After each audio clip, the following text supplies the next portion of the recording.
नमस्कार, बहुत स्वागत है आपका। आप देख रहे हैं सबसे बड़ा अखाड़ा में हूं आपके साथ शिल्पा तोमर। नेशनल हेराल्ड का जिन्न एक बार फिर से बोतल के बाहर आ गया। एक बार फिर से ईडी ने इस केस में सोनिया गांधी को और राहुल गांधी को दोनों को ही समन भेज दिया। ईडी ने मनी लॉन्ड्रिंग केस में राहुल गांधी को 2 जून यानी कि कल और सोनिया गांधी को 8 जून को पूछताछ के लिए बुलाया है। सूत्रों के मुताबिक राहुल ने बाहर होने का हवाला देकर इसके लिए वक्त भी मांगा, जबकि सोनिया गांधी 8 जून को पूछताछ में शामिल हो जाएंगी। एजेंसी ने नेशनल हेराल्ड केस की जांच में दोनों ही नेताओं को शामिल होने को कहा है। इस केस में ईडी ने कांग्रेस के 2 बड़े नेता पवन बंसल और मल्लिकार्जुन खड़गे को बीते 12 अप्रैल को जांच में शामिल किया था। उनसे भी पूछताछ हुई थी। साल 2014 में सुब्रमण्यम स्वामी ने सोनिया गांधी और राहुल गांधी के खिलाफ केस दर्ज करवाया था। इसमें स्वामी ने गांधी परिवार पर 55 करोड़ की गड़बड़ी का आरोप लगाया था। ईडी के समन के बाद कांग्रेस ने आक्रामक तरीके से इसका जवाब दिया। रणदीप सुरजेवाला ने और अभिषेक मनु सिंघवी ने बाकायदा प्रेस कॉन्फ्रेंस करते हुए कहा कि बीजेपी अपनी मौजूदा विफलताओं को छिपाने के लिए बंद हो चुके इस केस को खोल रही है, जो 2015 में ही हो चुका था। कांग्रेस नेता अभिषेक मनु सिंघवी ने साफ कहा कि यह केस 2015 में ही ईडी बंद कर चुकी है। ऐसे में बेवजह इसे उठाया जा रहा है, इसे मुद्दा बनाया जा रहा है। जबकि बीजेपी ने कहा कि भाई जो सच है वो सामने आ ही जाएगा। इसी वजह से छिड़ी हुई है ये रार। चर्चा आज इसी पर। 2015 में ये केस बंद हो गया। याद रखिए 2014 के पहले का केस है। ईडी की तरफ से ये केस बंद हो गया। हमारे सत्तारूढ़ सरकार के लोगों को अच्छा नहीं लगा, उन्होंने ईडी लोगों को बदला, हटाया, निरस्त किया अपने पदों से और नया केस खुलवाया प्रेशर डाल के। और उसके बाद अब 7 साल बाद ये समझ ले रहे हैं जो विभाजन की भावना चल रही है इस देश में, जो असमंजस की और जो सामाजिक उथल-पुथल चल रहा है, उससे हटाने के लिए। कभी आपने देखा कि कोई मुजरिम बोले कि वो बेईमान है? कभी कोई मुजरिम बोलता है कि मैं बेईमान हूँ, सजा हो जाती है, 20-20 साल जेल में रह के आते हैं, वो हमेशा ही बोलते हैं कि गलती में हमको फंसा दिया। तो जो आदमी कटघरे में खड़ा है, जो बेल पर है, तो बेल उठवा लो ना, चार्जेस हटवा लो ना। क्यों नहीं करते? तो इसलिए नहीं करते हो क्योंकि कागज सच्चे हैं और कागज। तो सुना आपने वार पलटवार। बहुत सारे सवाल भी खड़े होते हैं। मसलन नेशनल हेराल्ड केस का आखिरकार सच क्या है? क्या समन से सोनिया गांधी और राहुल गांधी की मुश्किलें बढ़ेंगी? ईडी का यह समन संयोग है या प्रयोग है? सबसे बड़ा सवाल। आज इन्हीं तमाम सवालों के हम जवाब खोजेंगे। हमारे साथ इस पर चर्चा करने के लिए खास पैनल इस समय जुड़ा हुआ है। जल्दी से पैनल तक आपसे तारुफ करवा देती हूँ। हमारे साथ बीजेपी प्रवक्ता वैभव अग्रवाल जी मौजूद है, बहुत स्वागत है सर आपका। अमृत गिल हमारे साथ है, कांग्रेस प्रवक्ता उपस्थित, बहुत स्वागत। डॉक्टर सुनील कौशिक राजनीतिक विश्लेषक हमारे साथ मौजूद हैं, बहुत बहुत स्वागत है आपका भी सर। पीयूष पंत जी भी हमारे साथ जुड़ चुके हैं, वरिष्ठ पत्रकार है, आपका भी बहुत बहुत स्वागत है। सबसे पहले चर्चा की शुरुआत अमृत गिल जी आप ही के साथ। एक बार फिर से नेशनल हेराल्ड केस को उठाया जा रहा है। ईडी ने समन भेज दिया है आपके 2 बड़े, मैं कहूं सबसे बड़े नेताओं को, सोनिया गांधी को, राहुल गांधी को। आप लोगों ने आरोप भी लगा दिए कि भाई मुद्दा दरअसल कुछ है नहीं, सिर्फ राजनीति करनी है और बदले की भावना के तहत यह कार्रवाई की गई है जिसमें सरकार अंधी हो गई है। लेकिन दूसरी तरफ कहना है जांच एजेंसी का भी और बीजेपी का भी कि भाई जो सच है वो तो सामने आकर रहेगा ना, तो सब सामने आना भी चाहिए। तो फिर इसमें गुरेज का, इसमें आपत्ति किस बात की? फिर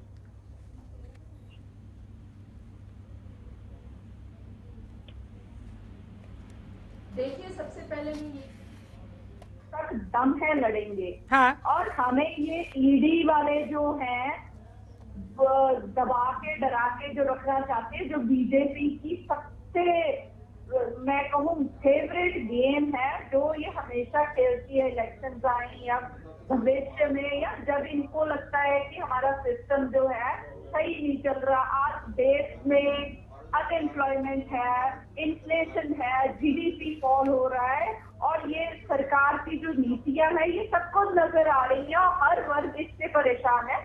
तो इसलिए 2015 का केस जो है जिसमें निकलने के लिए कुछ है ही नहीं, एक ऐसा मनी लॉन्ड्रिंग हाँ। केस जिसमें मनी इन्वॉल्व ही नहीं है, जिसमें बेसिक कंपनी एक्ट लगा है, जिसकी वजह से एक कंपनी ने अपने शेयर जो है अपनी इक्विटी दूसरी कंपनी को ट्रांसफर की है। एजेएल ने अपने शेयर जो अपना डेट था, जिसको बोले अपने ऊपर कर्ज था, वो यंग इंडिया को दिया। यंग इंडिया एजेएल में शेयर होल्डर बन गई। ना एजेएल की कोई प्रॉपर्टीज ट्रांसफर हुई, ना कुछ और हुआ। पता नहीं बात का बतंगड़ या देश को दिखाने के लिए, अगर इसमें कुछ होता ही नहीं, आपने जब सुप्रीम कोर्ट में अर्जी दाखिल की थी इस केस को लेकर, तो फिर क्यों सुप्रीम कोर्ट को कहना पड़ा कि नहीं भाई, जो एजेंसी जांच कर रही है वो जांच जारी रहनी चाहिए, अगर इसमें कुछ ऐसा था ही नहीं और ये सिर्फ और सिर्फ राजनीतिक एजेंडे की वजह से अंजाम दिया जा रहा था?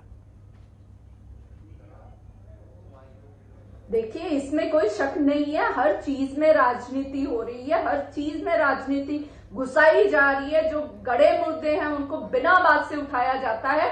और ये मैं नहीं कहती है कांग्रेस के केस में ही नहीं है, हर जगह पे, हर स्टेट में लोगों के साथ ये ही बीजेपी आज तक करती आई है। चाहे हम कोलकाता की बात करें, चाहे कहीं किसी स्टेट की बात करें, जब बीजेपी को अपना डाउनफॉल नजर आता है और लोगों का ध्यान भटकाने के लिए ये बेवजह मुद्दे क्रिएट करती है और बेवजह कुछ ना कुछ ऐसा करती है कि लोगों का ध्यान इधर से उधर हो जाए। और इसमें मैं नहीं कहूंगी कि ये हमें नहीं पता, पूरा हिंदुस्तान जानता है कि इनकी फंक्शनिंग कैसी है। नेशनल हेराल्ड के कंट्रीब्यूशन को आजादी के समय 1937 को जो न्यूज़पेपर बनता है, जिसने आजादी में अपना इतना बड़ा योगदान दिया, उसको भी कटघरे में खड़ा कर दिया है। उसको जो रन करती थी कंपनी एजेएल, ठीक है, उसकी इंटेंशन नहीं थी नॉन प्रॉफिट, प्रॉफिट नहीं कर पाई तो कर्ज में डूब गई। तो एक कंपनी को कर्ज से निकालने के लिए दूसरी कंपनी बनाई गई under section 25 of the companies act, जिसके तहत वो कंपनी जो है किसी को डिविडेंड नहीं दे सकती, किसी को प्रॉफिट नहीं शेयर कर सकती। तो इसमें अगर इस मामले में कांग्रेस इतनी पाक साफ है तो आप मुझे समझाती क्यों नहीं है कि हाई कोर्ट की तरफ से क्यों आपको झटका लगा, सुप्रीम कोर्ट की तरफ से क्यों आपकी चुनौती को खारिज कर दिया गया, क्यों आपको वहां से भी राहत नहीं मिल पाई? चलिए ठीक, मैं आपके पास लौटती हूँ, लेकिन आप जो आरोप लगा रही है ना कि डराया जा रहा है, धमकाया जा रहा है, और इस बात का जिक्र आज प्रेस कॉन्फ्रेंस में अभिषेक मनु सिंघवी ने भी किया और रणदीप सुरजेवाला भी ने भी किया। वैभव अग्रवाल जी कह रहे हैं कि भाई गड़े मुर्दे उखाड़ रहे हैं, आप लोग डरा रहे हैं, धमका रहे हैं, एजेंसीज का सहारा ले रहे हैं। देखिए, ऐसा है स्वाति जी, कांग्रेस कुछ भी कहती रहे, मेरे को एक चीज समझ नहीं आती है कि अगर आप इतने सच हैं और आपको नहीं लगता है, चाहे कोई भी इन्वेस्टिगेशन हो, ये भारत सरकार का एक एडमिनिस्ट्रेटिव इन्वेस्टिगेशन है, सरकार का एक एडमिनिस्ट्रेशन है, कोई भी सरकार हो, कोई फर्क नहीं पड़ता है।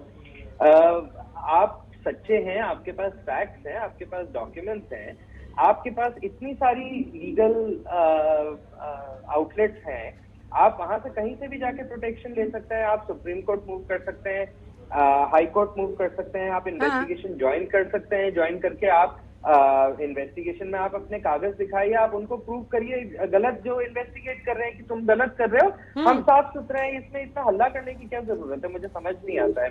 हम भारत के सिटीजन है ना सब लोग, या फिर राहुल जी और सोनिया जी कोई वीआईपीज हैं और बड़े इंपॉर्टेंट लोग हैं, और मतलब ये अनटचेबल है, प्रिंसेस और प्रिंस है, मतलब कुछ ऐसा है क्या? मुझे नहीं पता। बट अगर कोई आम सिटीजन होगा, आप या मैं होंगे, तो मुझे या सुनील जी होंगे, तो मेरे ख्याल से हम तो यही बोलेंगे कि सच का बोलबाला है। आज अभी ज्ञानवापी में भी यही हुआ, सच का बोलबाला है। भाई अगर मैटर इन्वेस्टिगेशन का है, उसको तभी तो शब्द, अंग्रेजी में शब्द इन्वेस्टिगेशन कहते हैं। लेकिन इन्वेस्टिगेशन पिछले 7 सालों से कहाँ थी? ये कह रहे हैं कि भाई जानबूझकर इस मुद्दे को उठाया जा रहा है, इस मसले को मुद्दा बनाया जा रहा है। 7 साल पहले यानी कि 2015 में इन लोगों का दावा है कि भाई ईडी ने ये बंद कर दिया था, और अब 7 साल के बाद अचानक से इस केस को इस तरह से उठाना, इसलिए कह रहे हैं कि देखिए भाई कांग्रेस एक्टिव हो रही है ना, तमाम राज्यों में विधानसभा चुनाव है ना, तैयारी के साथ कांग्रेस खाड़े में उतरने जा रही है, इसीलिए डरा रहे हैं आप लोग एजेंसीज के जरिए, जांच के जरिए। बहुत गलत बात है। मैंने स्वाति जी पहले भी बोला है कि हम लोग बहुत गलत लोग हैं। जनता ने हमें सरकार में विश्वास देके बिठा दिया, एक बार नहीं 2 बार, और दूसरी बार में भी पूरे देश में 18-20 प्रदेशों में हमें विश्वास मत देकर बैठा रखा है। हम लोग तो बहुत गलत हैं, जनता भी गलत है, क्योंकि हमें गलत आदमी को चूज किया है। तो अगर आप देखें इस देश में तो कांग्रेस के अलावा कोई साफ कमीज पहनता ही नहीं है। वो लोग तो वैसे भी सफेद कुर्ता पजामा पहनते हैं, हम लोग तो वैसे भी विलायती कपड़े पहनते हैं। मैं तो टी शर्ट ही पहन रखी है। मेरे तो पता नहीं कांग्रेस कहीं ऐसा ना हो कि इल्जाम लगा दे कि मैं तो हिंदुस्तानी नहीं हूँ बिल्कुल भी। अब पीयूष जी ने तो पहन रखा है, सुनील जी भाई साहब ने भी पहन रखा है, लेकिन अब पता नहीं कि मतलब मेरे पे इल्जाम लग जाए कि मैंने अंग्रेजी टी शर्ट पहनी हुई है। तो वो तो हम लोग तो बिल्कुल ही गलत है। लेकिन क्या करें, देश का कॉन्स्टिट्यूशन ही ऐसा है कि अगर कहीं पे कोई खबर आती है, कोई रिपोर्ट होती है, तो उसकी इन्वेस्टिगेशन करी जाएगी। अब उसकी इन्वेस्टिगेशन तो होगी ना, इन्वेस्टिगेशन हो रही है तो उसका हिस्सा बनिए, उसमें इतना नाराज होने की तो बात नहीं है, मुद्दे की तो कोई बात नहीं है।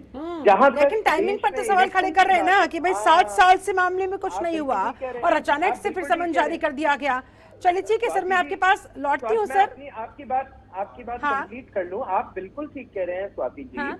और मैं आपकी बात से बिल्कुल वाकफियत रखता हूं, क्योंकि पिछले 7 साल से तो इन्वेस्टिगेशन हो रही थी, लेकिन पिछले 7 साल से तो देश में जब इन्वेस्टिगेशन हुई तब तक कोई इलेक्शन ही नहीं हुए। ये तो अचंभे की बात है, मैं तो भूल ही गया था। अब तो इलेक्शन तो अब आ रहे हैं, तो इसलिए इन्वेस्टिगेशन भी अब हो रहा है। ठीक है, आरोप प्रत्यारोप के बीच आखिरकार सच क्या है ये जानना बहुत जरूरी है। हमारे साथ और भी खास मेहमान जुड़े हुए हैं। डॉक्टर सुनील कौशिक, इस केस का सच क्या है सर? आरोप प्रत्यारोप में जाएंगे, बहुत उलझ जाएंगे। जनता को जरा बताइए कि 7 साल के बाद अगर ये जिन्न बाहर निकला है बोतल से, तो ये निकला है, निकाला गया है। देखो, पीयूष जी दोनों कांग्रेस के प्रवक्ता को भी सुना और भाजपा के प्रवक्ता को भी सुना, और मैं देख रहा हूं कि सिर्फ और सिर्फ दोनों लोगों की पोजीशन बदली है। हाँ। जब मुख्यमंत्री मोदी जी हुआ करते थे तब इसी तरीके से ईडी और सीबीआई का दुरुपयोग हो रहा था वहाँ, और ये आरोप भाजपा की तरफ से लगाए जाते थे। अब वही आरोप उसी तरीके के कांग्रेस लगा रही है। क्या वास्तव में एजेंसियों का दुरुपयोग होता है? ये सब जानते हैं, कांग्रेस भी जानती है और भाजपा भी जानती है। जब सुप्रीम कोर्ट ने भी कई बार सीबीआई पर टिप्पणी की, तमाम एजेंसियों पर टिप्पणी की है, और ये होता भी इसी वजह से है कि जो सत्ता के केंद्र में है, उस सत्ता के केंद्र में रह करके एजेंसियों का दुरुपयोग भी होता है और सदुपयोग भी होता है। इसमें कोई दो राय नहीं, और कोई पार्टी मुझे नहीं दिखती जिसने ये चीज़ें न की हों। लेकिन जहाँ तक राजनीति की बात आती है, बिल्कुल यह केस कोई 2015 में बंद कर दिया गया और इतना पुराना केस है, तो उस पर दोबारा खोला गया है, तो ऐसे कौन से तथ्य नए सामने आए, वो बताने पड़ेंगे ईडी को, जो पहले छूट गए थे। इस वजह से साहब दोबारा पुनः केस खोला जा रहा है और उस वजह से नोटिस दिए जा रहे हैं, क्योंकि कोई छोटा व्यक्ति नहीं है। विपक्ष के सबसे बड़े राजनीतिक दल की वो राष्ट्रीय अध्यक्ष हैं, राहुल गांधी राष्ट्रीय अध्यक्ष रह चुके हैं। तो आप मान के चलिए कि कोई राजनीतिक नेतृत्व की बात करें या लीडरशिप की बात करें, तो किसी छोटे लीडर को नहीं दिया गया है नोटिस। और दूसरी बात, आपने 2014 के बाद देखा होगा कि प्रियंका गांधी के पति पर भी तमाम तरीके के आरोप लगे थे जमीन खरीद फरोख्त को लेकर के। क्या हुआ उसमें? ये भी भाजपा को बताना चाहिए। क्या उनको जेल भेजा गया? क्या वो अब भी जमानत पे हैं? तो जमानत पे तो क्यों जमानत पे हैं, और जमानत पे हैं तो कब तक जमानत पे रहेंगे? और केवल राजनीति के लिए ऐसे मुझे लगता है कि इस तरीके का होगा तो लोकतंत्र के लिए ठीक नहीं है। हाँ, होता है, लेकिन एक सीमा होती है उसकी। या तो कुछ चीजें नहीं निकल के आ पा रही हैं तो जबरदस्ती उसमें निकालने का प्रयास भी नहीं होना चाहिए।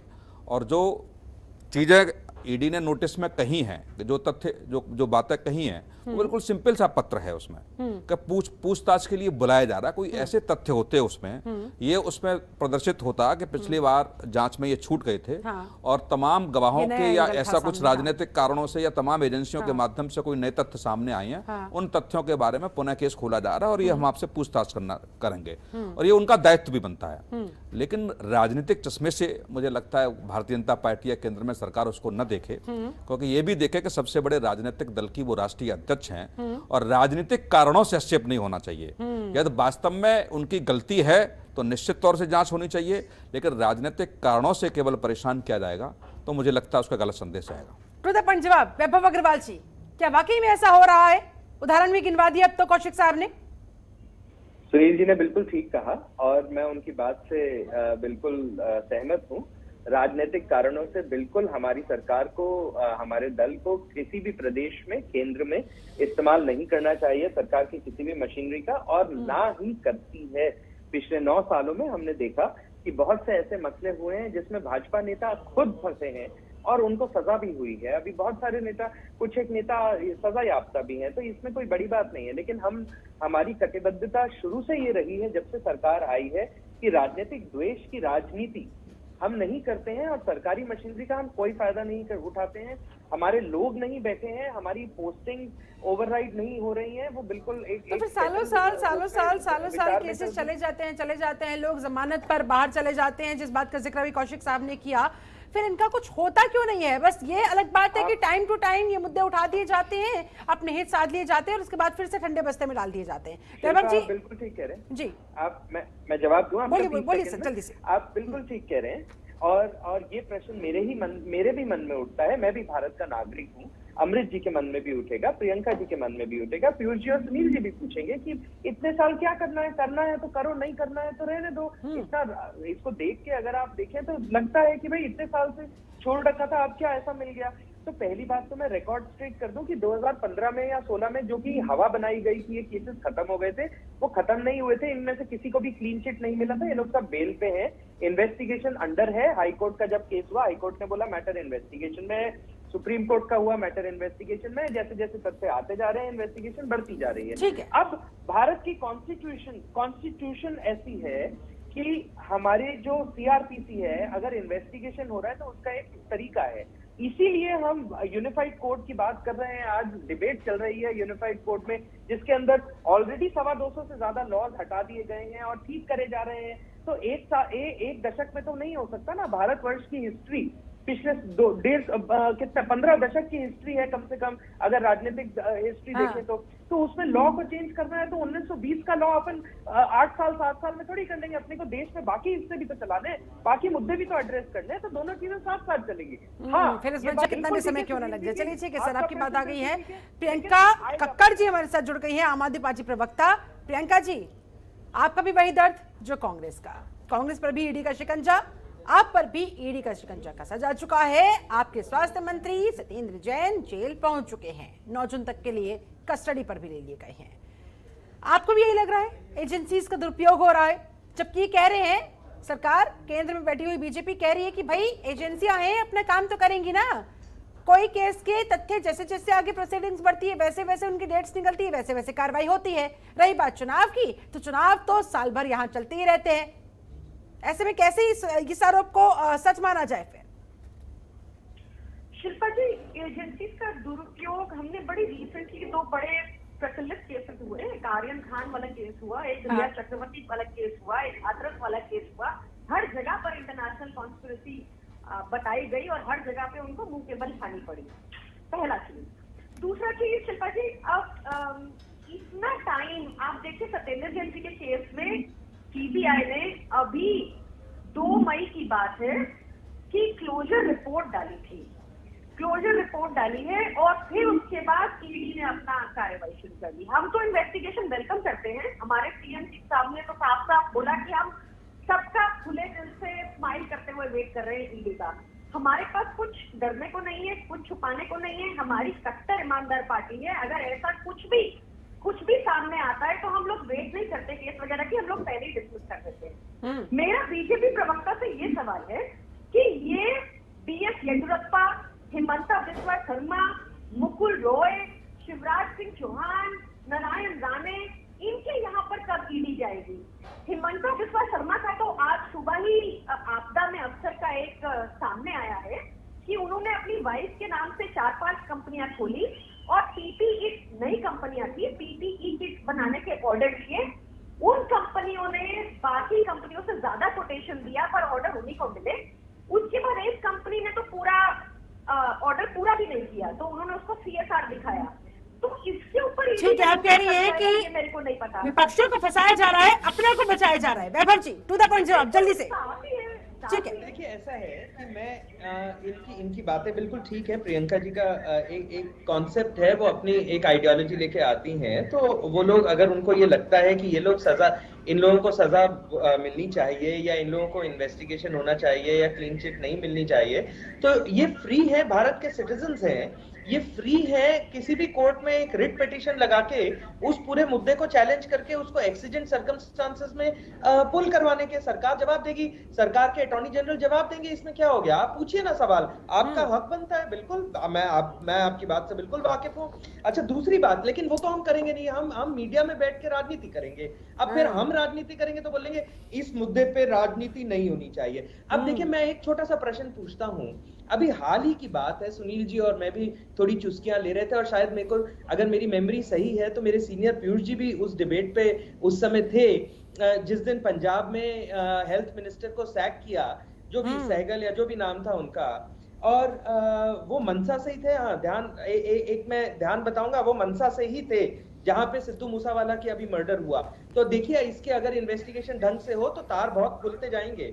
अभी मैं आपको आगे भी बताता हूं। उसमें केवल अभी इन्वेस्टिगेशन तो शुरू भी नहीं हुआ, ठीक है, और उनको अरेस्ट करके प्रिजन में भेज वैभव जी, दिया गया। वैभव जी एक सवाल, वैभव जी, हीरे जवाहरात वैभव जी, वैभव जी एक सवाल है, एक छोटा सा सवाल है, हो सकता है कि वो उस सवाल को जनता भी पूछना चाहती हो। वैभव जी, ठीक है प्रियंका जी, आपका दर्द दिख वैभव रहा जी, एक है। सवाल है कि तमाम एजेंसियों ने मोदी जी के खिलाफ जांचें की और कुछ चीजें निकल के नहीं आई, दशकों तक जांच चली, ठीक है कि नहीं? तो मानते हैं ना कि वो उत्पीड़न हुआ उस समय 10 साल तक, कोई चीजें निकल के नहीं आई, और 10 साल बाद जाकर के, 1 दशक बाद ये निकल के चीजें आती हैं कि आपका उसमें कोई इन्वॉल्वेशन नहीं था। तो 10 साल तक ऐसा कुछ हुआ ना, नहीं वो अब आप राजनीतिक तरीके से कह सकते हैं कि हमने सामना किया। वो कहते हैं ना, जब अपने पर बीती है तब पता लगता है। ठीक है, पीयूष पंत जी भी हमारे साथ जुड़े हुए हैं, राजनीतिक विश्लेषक है पीयूष जी। मैंने वही बात बोली अभी। ठीक है वैभव जी, उनको भी बोलने देते हैं। प्रियंका जी, ठीक है मैम, आपकी बात आ गई है। पीयूष जी काफी देर से इंतजार कर रहे हैं। पीयूष पंत, आप इस पूरे मामले को किस तरह से देख रहे हैं? आपको क्या लगता है, सरकार की मंशा पर सवाल खड़े किए जा रहे हैं कि भाई जानबूझकर, बदले की भावना के तहत सरकार अंधी होकर जानबूझकर इस कार्रवाई को अंजाम दे रही है? इतने सालों बाद इस मामले को उठाया जा रहा है, आप इस मामले को किस तरह से देख रहे हैं? लग रहा है सरकार की नीयत में खोट है? देखिए शिल्पा जी, नहीं शिल्पा जी, देखिए, अगर ये मामले सही हैं तो उनकी इन्वेस्टिगेशन होनी चाहिए, और उसमें कोई दो राय नहीं है कि ये अगर मनी लॉन्ड्रिंग का मामला है तो जांच होनी चाहिए। और उसके लिए जो है कांग्रेस की नेता जो सोनिया गांधी ने, उन्होंने कोई ऐसा नहीं कहा कि मैं नहीं आऊंगी, या उन्होंने कहा है कि मैं आऊंगी और आएंगी। राहुल गांधी बाहर है, इसलिए शायद उन्होंने और समय मांगा गया है। तो जांच होनी चाहिए, निश्चित रूप से जांच होनी चाहिए। लेकिन जब ये सवाल वहीं पे खड़े होने लगते हैं कि जब आप जो है लगातार जो है कि सिर्फ विपक्षी जो दल है उन्हीं के नेता के खिलाफ क्यों इस तरह की हो रही है, और हर राज्य में आप इस तरह के कर रहे हैं, और उन लोगों को माफीनामा देते हैं जो आपकी पार्टी में शामिल हो जाते हैं। आप चाहे मुकुल रॉय देख लीजिए, आप चाहे असम के जो चीफ मिनिस्टर हैं उनका केस ले लीजिए, बहुत से ऐसे केस हैं जो आपकी पार्टी में आके जो है वो जो दूध के धुले हो जाते हैं। तो ये तमाम सवाल उठते हैं। और देखिए, इससे बड़ा बात मैं ये मानता हूँ कि ये मुख्य मुद्दों से भटकाने का ये एक तरीका जो है वो सत्ता जो रूल पार्टी है उसने अपना लिया है कि इस तरह के जो है कि केसेस को लिया। अब देखिए, मैं एक सवाल आपके माध्यम से लाना चाहता हूं कि ठीक है, आप करिए, जांच करिए, लेकिन वही ईडी जो है, सवाल इसलिए उठता है कि आप देखिए, मैंने पहले भी कहा था आपके कार्यक्रम में कि आर्यन खान को किस तरह से वो डील करती है, और कोई जो है उसको ड्रग्स का कोई केस नहीं मिलता, FIR में उसका नाम तक नहीं होता है। वहीं जो है अडानी के जो पोर्ट से जो है करोड़ों की जो है कि ड्रग्स मिलती है, वो कहाँ चला जाता है, उसकी जांच क्यों नहीं होती है? अडानी साहब जो है कि अडानी साहब 50% जो है स्टार्टअप है जो ड्रोन का जो है फार्म ड्रोन के इस्तेमाल के लिए, वो एक कंपनी में, स्टार्टअप कंपनी है, उस पर 50% शेयर खरीद लेते हैं। हाँ। और उसके 2 दिन बाद ही मोदी जी कहते हैं कि साहब हर खेत पे जो है ड्रोन की नजर होनी चाहिए और हाथ में मोबाइल होने चाहिए। हाथ में मोबाइल किस लिए? मुकेश अंबानी जिस तरह से करा रहे हैं, और ड्रोन किस लिए? अडानी ने ले लिया 50%। तो ये क्या आप इसको मानेंगे? ये भी तो एक तरह का भ्रष्टाचार है आपका। आप किसी को प्रमोट कर रहे हैं और वही अडानी है जिन्होंने जो है, जिनका ये लगभग जो है ये खबर, ठीक है, कुल मिलाकर ठीक है, कुल मिलाकर बात ये है कि विपक्षियों पर तो तीखी नजर, पैनी नजर, और अपने मित्रों पर मेहरबानी। ठीक है, चर्चा हो रही है नेशनल हेराल्ड केस पर कि इसका आखिरकार सच क्या है। क्या समन जो दिया गया राहुल गांधी को, सोनिया गांधी को, उनकी मुश्किलें बढ़ती हुई, ईडी का समन ये संयोग है या फिर प्रयोग है? सवाल का जवाब कौशिक साहब आप बताइए, ईडी ने ये जो समन जारी किया इतने सालों के बाद, ये संयोग है या प्रयोग है? और इस समन के जरिए, अब इस पूछताछ के जरिए आगे ये मामला कहाँ जाता हुआ दिखाई दे रहा है? देखो, सम्मन जारी करना शिल्पा जी कोई नई बात नहीं है और कोई बड़ी बात नहीं है। मैं फिर कह रहा हूं कि यदि कुछ नए क्लू हैं ईडी के सामने तो सम्मन देना चाहिए, लेकिन यदि कोई नए क्लू नहीं है आपके पास तो मैं तो कहूँगा सिर्फ राजनीतिक कारणों से, या मुझे लगता है कि जिस तरीके से राजनीतिक दमन होता है वह किया जा रहा है। लेकिन अगर ऐसा होता है तो सर फिर ईडी की उस टीम को फिर जवाब भी तो देना पड़ेगा ना, वो तथ्य भी तो पेश करने पड़ेंगे ना। कौन तथ्य पेश देख, मैंने अभी कहा ना आपको कि आदरणीय मोदी जी जब मुख्यमंत्री थे और 10 साल तक उनको परेशान किया गया एजेंसियों के माध्यम से, और ये आरोप लगते रहे, अमित शाह भी कहते थे और मोदी जी भी कहते थे कि कहीं ना कहीं एजेंसियों का दुरुपयोग हो रहा है। और अंत में जब वो निकला कि वो कहीं दोषी नहीं है, तो उन एजेंसियों के आकाओं के खिलाफ कौन सी बड़ी कार्रवाई हुई? इनकी तो बाद में सरकार आ गई। तो 2014 में क्या वो अफसर नहीं थे जिन अफसरों ने जांच की? क्या अमित शाह को जब अरेस्ट किया गया था तो क्या इन एजेंसियों के लोग नहीं थे? कहने का तात्पर्य यह है कि एजेंसियां किन के सारे पे काम कर रही हैं और ये जवाबदेही होनी चाहिए। और जो वैभव जी कह रहे हैं कि इतने पुराने एक्ट हैं, 1500 से ऊपर आपने एक्ट बदले हैं केंद्र सरकार में, यदि आपको लगता है कि ऐसे एक्टों का दुरुपयोग होता आया है या हो सकता है तो जनता अपेक्षा करती है कि ऐसे एक्टों को खत्म कीजिए। दूसरी बात, राजनीतिक लड़ाई होनी चाहिए, लेकिन राजनीतिक विचारधाराओं की लड़ाई होनी चाहिए, उनको व्यक्तिगत मत करिए। और दूसरी बात, आपके साथ हुआ है, आपने झेला है, आपने समझा है उस चीज को, तो आप जब कोई चीज किन्हीं परिस्थितियों से निकलता है तो वो समझता है कि कैसे दुरुपयोग उनका होता है। तो यदि ऐसी स्थिति आ रही है, यदि ऐसी स्थिति लगती है, तो मुझे लगता है कि प्रधानमंत्री को हस्तक्षेप करना चाहिए ऐसे प्रकरणों में। दूसरी, अब यही चीजें सारी चीजें रहेंगी, जैसे मैंने अभी वाड्रा को लेकर के कहा कि वाड्रा जमानत पे हैं, कब तक जमानत पे रहेंगे? कितनी सालें हो गई? और 2015 से यदि मान भी लिया जाए कि वैभव अग्रवाल जी सही कह रहे हैं कि 2015 में केस बंद नहीं किया, हाई कोर्ट के निर्देश पर कहा गया कि जांच चल रही है, और इन्होंने हवा बना दी कि 7 साल हो गई, कब तक जांच होगी, कब तक जांच चलेगी? तो ये कह रहा है कि एक नियत जो समय होता है, जैसे चार्जशीट 90 दिन में भेजी जाती है, तो क्या 90 दिन में चार्जशीटें तमाम मामलों में भेजी जा रही हैं? इसकी एक समीक्षा करनी चाहिए सरकार के रहते हुए, सरकार को।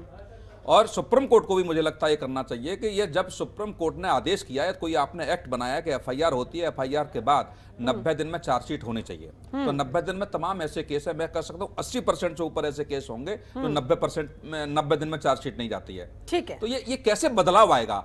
आपका जब दल सत्ता में आया तो इस देश की जनता को बड़ा मैं कह सकता हूं कि अपेक्षाएं थी कि कुछ बड़े बदलाव होंगे। तो जब ऐसे बदलाव की भी आवश्यकता है कि छोटी छोटी चीजों पे दमन होता है, तो फिर क्या तो कदम कैसे रोका जाए उनको? तो कैसे रोका जाएगा वैभव अग्रवाल जी? आप बिल्कुल ठीक कह रहे हैं, और शायद लॉज में भी कमी हो सकती है, तो उस पे काम चल रहा है, उस पे रिसर्च चल रही है, उस पे अंडरस्टैंडिंग चल रही है। कोई छोटी बात तो है नहीं ना, हम लोग सब छोटे बच्चे नहीं है ना, हमें समय लगता है बदलाव लाने में, और अभी तो 1 दशक भी पूरा नहीं हुआ है इस सरकार का। आने वाले 3-4 दशकों में सरकार काम करेगी, और सरकार पिछले 9 साल में इतना गजब काम का कर चुकी है। नहीं, आप तो कहते हैं कि हमने इतना काम कर दिया कि पिछले 4 दशक में नहीं हुआ, तो इस पे भी तो देखना चाहिए ना वैभव जी। करेक्ट, बिल्कुल ठीक कह रहे हैं ना। हमने 9 दशकों का काम 9 सालों में किया है, 4 दशकों में नहीं, 9 दशकों का काम 9 सालों में किया है। लेकिन देखिए ना, कम स्पीड के साथ किया तब यह हाल है, तेज स्पीड के साथ करते तो ना जाने कितना कर देते। चलिए ठीक है, पीयूष पंत जी, अब आप दर्शकों को जरा ये समझाएं कि इस समन के जरिए राहुल गांधी को बुलाया गया, सोनिया गांधी को बुलाया गया, मुश्किलात कांग्रेस की बढ़ेगी या फिर कुछ नहीं होने वाला? फिर से 2-4 दिन मीडिया हेडलाइंस के बाद मामला ठंडे बस्ते में चला जाएगा? देखिए शिल्पा जी, जैसे अभी सुनील भी कह रहे थे कि ये क्योंकि ये देखिए मामला ऐसा इस मंथर गति से चल रहा है, और फिर से खोला गया है, और कोई नए इसमें क्या कोई नए इस तरह के साक्ष्य मिले हैं क्या? कोई उस तरह की कोई चीजें सामने अभी आई नहीं है, और न इस तरह कोई ईडी ने कोई बात कही है। तो मुझे लगता है ये एक लीपापोती वाली बात है, और सिर्फ जो है सरकार चाहती है कि जनता इसी में उलझी रहे, यही देखती रहे कि देखिए हर पार्टी के लोग जो है करप्ट है और हम जो है पाक साफ हैं, ये दिखाना चाहते हैं। लेकिन अयोध्या में जो जमीन का घोटाला हुआ उस पर ये ध्यान नहीं देंगे। ये जो है अभी जो है गुजरात में ही जो है देखिए कोयला जो है खदान से लेके कहाँ गायब हो गया, करोड़ों का चूना लग गया वहां सरकार को, उसकी बात नहीं करेंगे। तो ये इसी में उलझाना चाहते हैं। तो मुझे लगता है कांग्रेस को क्योंकि देखिए कांग्रेस, मुझे नहीं समझ में आता कांग्रेस से इनको मिलेगा क्या उलझा के।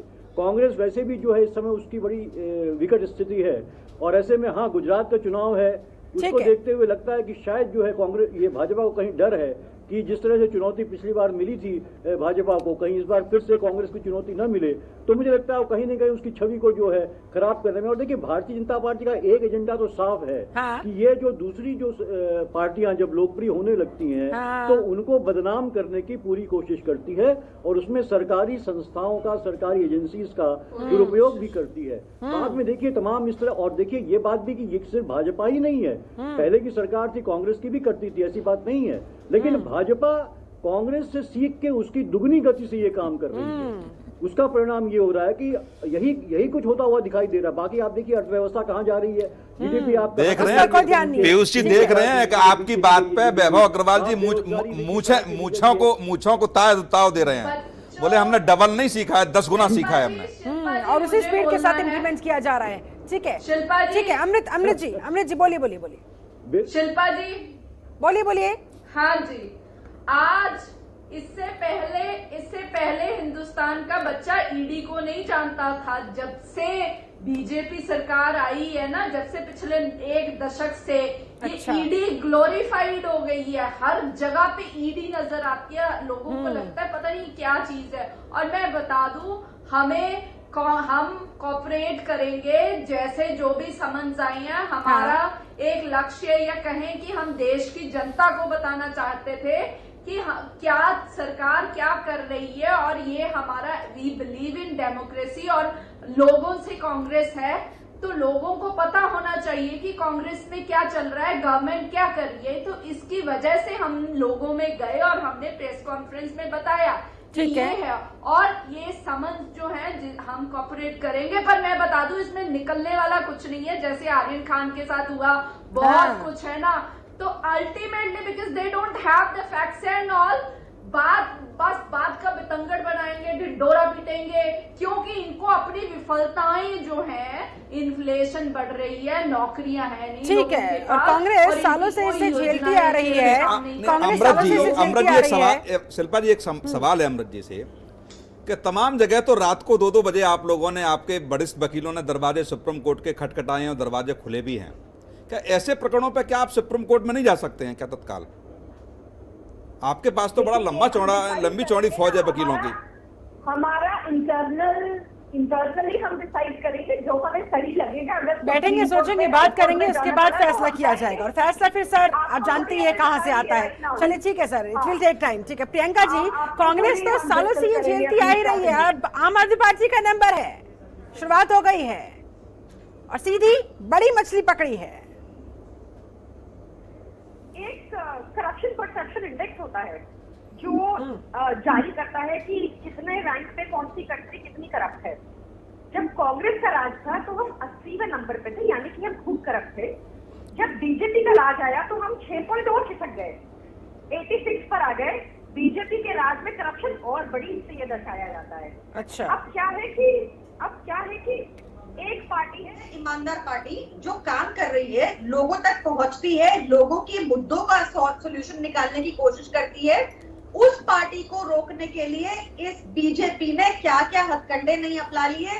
आपको पता होगा एलजी सेंटर स्टेट शासन, आपको पता होगा हमारे 34 एमएलए जिनके ऊपर सब अरेस्ट हो गए थे, 34 एमएलए सबके सब बाइज्जत बरी हुए, इतना सा एविडेंस नहीं मिला। अब सत्येंद्र जैन जी वाले केस में भी सेम चीज होगी। तो इनको ये प्रताड़ित करते हैं अगर कोई काम करने वाली पार्टी हो, और ये हमारे साथ ऐसा इसलिए कर रहे हैं क्योंकि सबसे पहला मैं दोबारा इनसे वही पूछूंगी जो मैंने नाम लिए, मैं फिर से नाम ले दूंगी। इनके ऊपर तो ये बीजेपी में जाते ही वॉशिंग मशीन बनी और साफ हो गए, नहीं तो बीजेपी शुद्धिकरण हो जाता है बीजेपी में जाने के बाद। और बीजेपी से जब तक गुरेज खाए, जब तक हार खाए, तब तक ये ईडी के निशाने पर रहते हैं। ठीक है शिल्पा जी, मुद्दा ये है प्रियंका जी, कश्मीरी पंडित आज प्रताड़ित है बुरी तरह। ये नहीं चाहते उस तरफ कोई देखे। ठीक है सर, वो भी अलग मुद्दा है। प्रियंका जी ठीक है, वो भी मुद्दा है, अलग मुद्दा है, उस पर बात हुई है।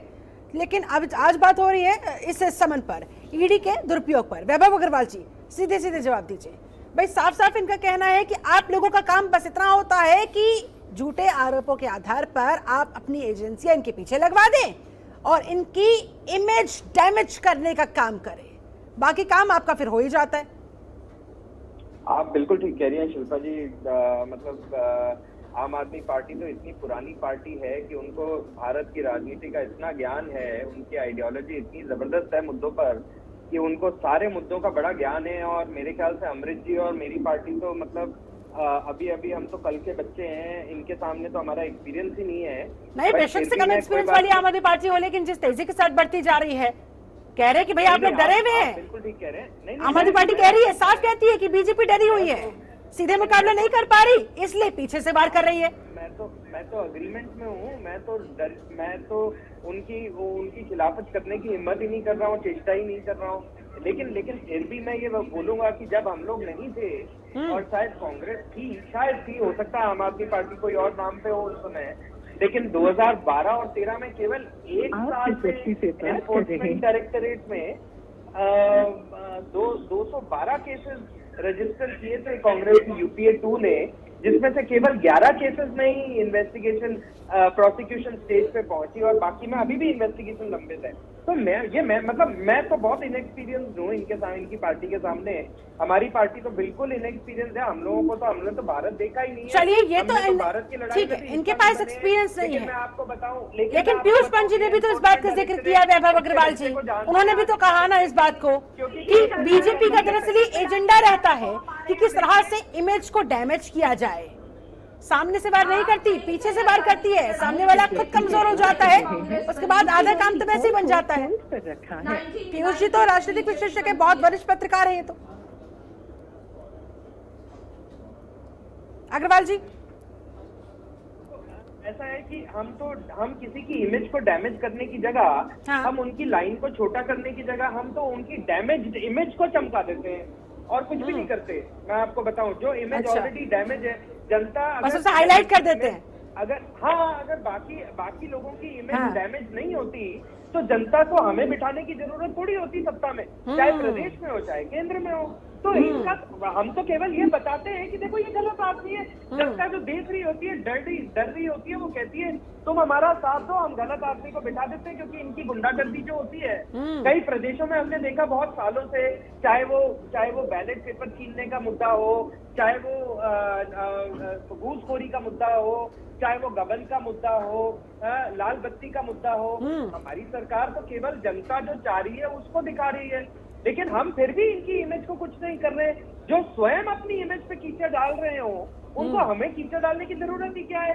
मैं तो सफेद कमीज पहनता हूँ, मेरे को और सुनील जी और पीयूष जी वैसे ही खादी के कुर्ते पहनते। हमें अपनी इस्त्री खराब करने की क्या जरूरत है जब सामने वाला खुद ही अपने कपड़ों को पोछे की तरह। अमृत जी, तो भाई जब आप खुद ही इतने ऑलरेडी ही कमजोर होते जा रहे हैं, नेतृत्व क्षमता आपके यहाँ पर किसी में दिखाई नहीं देती है, तो फिर बीजेपी कह रही है हमें और कमजोर करने की क्या आवश्यकता है।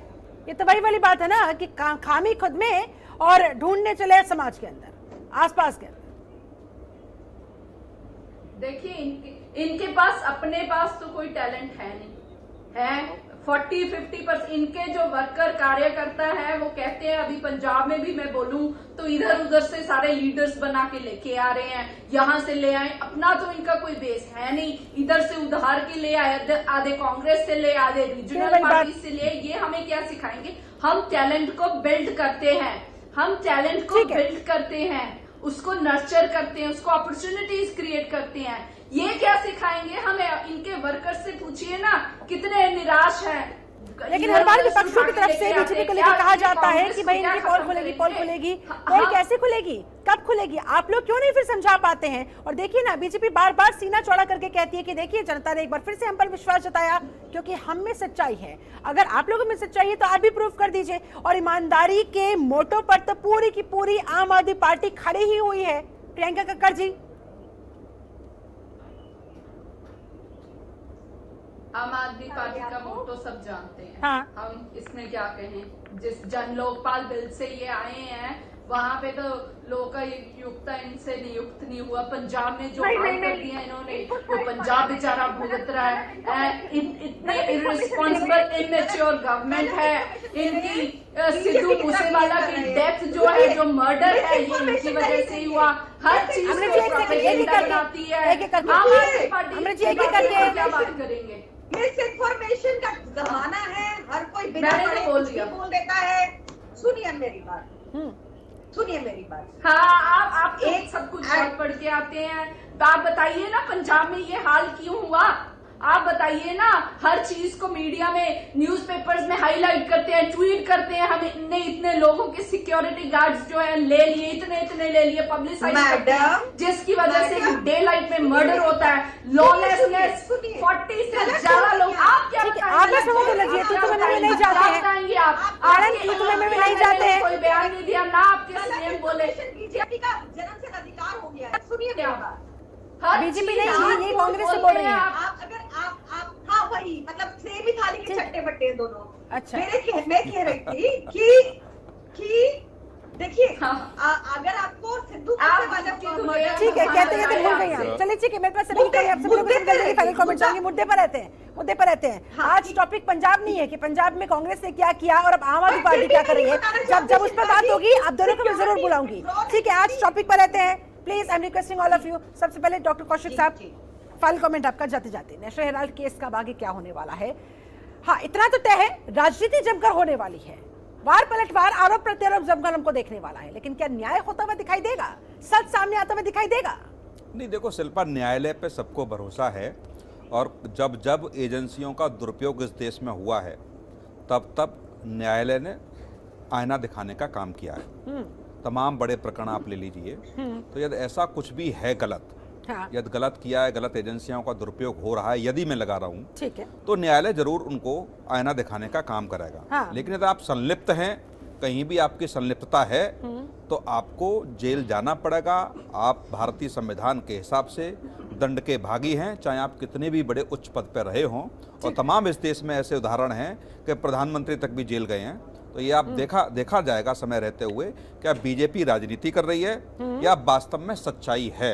यदि राजनीति हो रही है तो न्यायालय के दरवाजे खुले हैं कांग्रेस के लिए, सब राजनीतिक दल के लिए, और ऐसा नहीं है तो निश्चित तौर से जो आगे आएगा वो हम सब अपराधी है, फिर उसे सजा मिलनी ही चाहिए। उसके साथ फिर काहे खड़ा होना। प्रियंका कक्कड़ जी, फाइनल कमेंट्स आपका। कोऑपरेट करेंगे पूरी तरह से? और देखिए, ये तो आपके ही फायदे की बात है।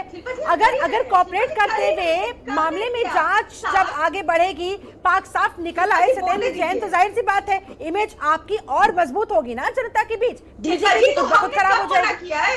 हमने कब मना किया शिल्पा जी? पहले भी सीबीआई ने क्लोज कर दिया, हम अब भी वेलकम करते हैं। हम तो कह रहे हैं आ जाइए सबके घर में यार, waiting for the ED with a smile on a face, no problem.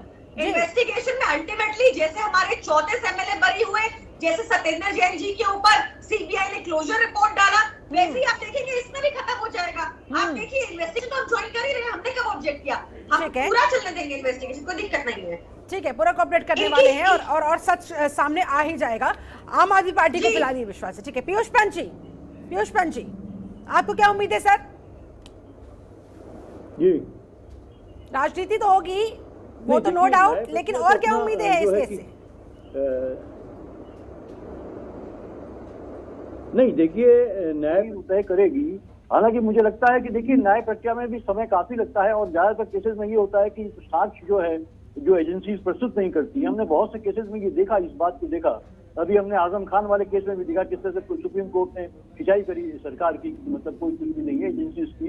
Delhi दंगों के मामले में देखा, तो वही देखिए, मुझे लगता है कि अगर सही तरीके से काम हो रहा है तो ठीक है, होना भी चाहिए। कोई गड़बड़िया, क्योंकि राजनीतिक दल देखिए, यूपीए भी कल सत्ता में थी, तो हो सकता है कांग्रेस ने गड़बड़ी की हो, तो कांग्रेस ने गड़बड़ी की है तो उसकी सजा उसे मिलनी चाहिए निश्चित रूप से। लेकिन उसके पीछे राजनीति नहीं होनी चाहिए। और सिर्फ ये नहीं हो कि भारतीय जनता पार्टी को लाइन खड़ी करनी है तो अपने अच्छे काम से करे, अपने पार्टी के जहां गड़बड़ियां हो रही हैं उनको भी पकड़ के करे। ऐसे लोगों को जो हो रहा है, जो गुजरात में जिस तरह कोयला का जो घोटाला हुआ है अभी भी, उनको पकड़े, अडानी के खिलाफ एक्शन ले, तो सब तो बात समझ में आती है कि आप बड़ी लाइन खींच रहे हैं। लेकिन आप सिर्फ एक जो है पॉलिटिकल मैसेज देने के लिए और जो है चुनाव के टाइम में एक भाषण देने के लिए, साहब हम ही देखिए कितने ईमानदार हैं, बाकी सारी पार्टियां भ्रष्ट हैं, तो उससे बात नहीं बनेगी। आज नहीं तो कल आप भी सत्ता से बाहर जाएंगे। और देखिए ये बात कहना, जैसे अभी अग्रवाल जी वो प्रवक्ता साहब कह रहे थे बीजेपी के कि साहब देखिए हमको जनता चुनती है। जनता कितने आपको मतदाता 37% मतदाता आपको चुन के देता है, पूरी जनता नहीं चुनती। जैसे मोदी जी कहते हैं ठीक है, तो इस घमंड में ना रहे बीजेपी। 130 करोड़ हाँ, परिवार, अरे 130 करोड़ परिवार थोड़ी हो जाएंगे तो कितनी करोड़ जनता हो जाएगी? ठीक है, ठीक है। जनता नहीं है, उससे ज्यादा जनता हो जाएगी। तो ये लोग इस तरह की बातें करते हैं, ठीक है।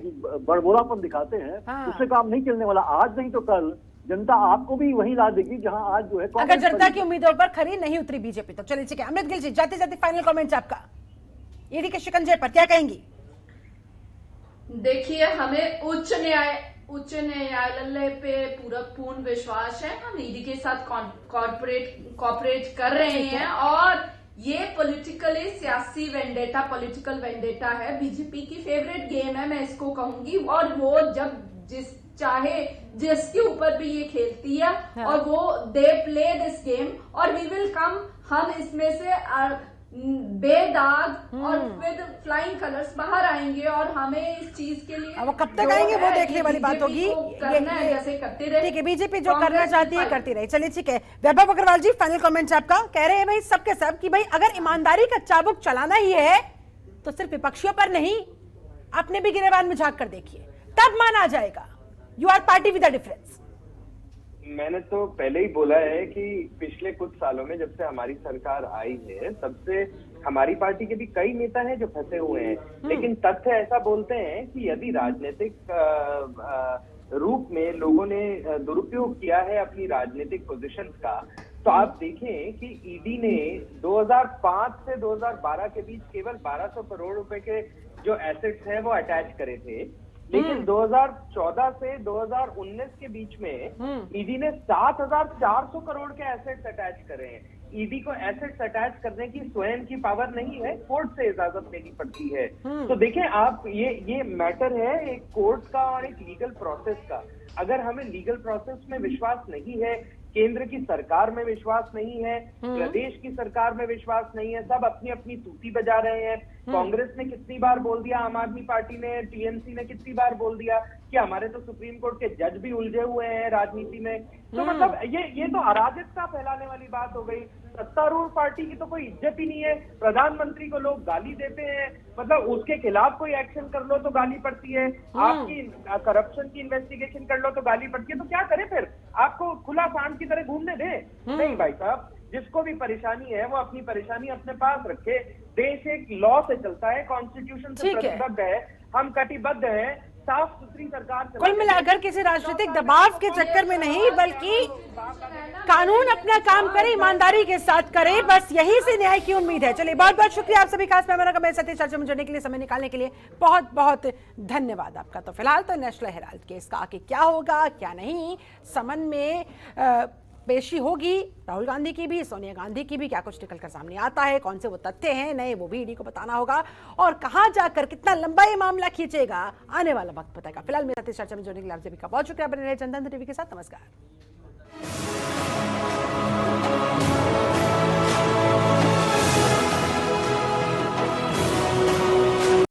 खबरों के निष्पक्ष विश्लेषण के लिए सब्सक्राइब करें जनतंत्र TV and press the bell icon. Never miss any update.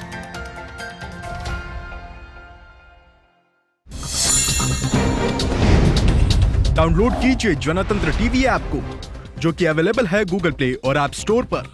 अधिक जानकारी के लिए अभी डाउनलोड करें।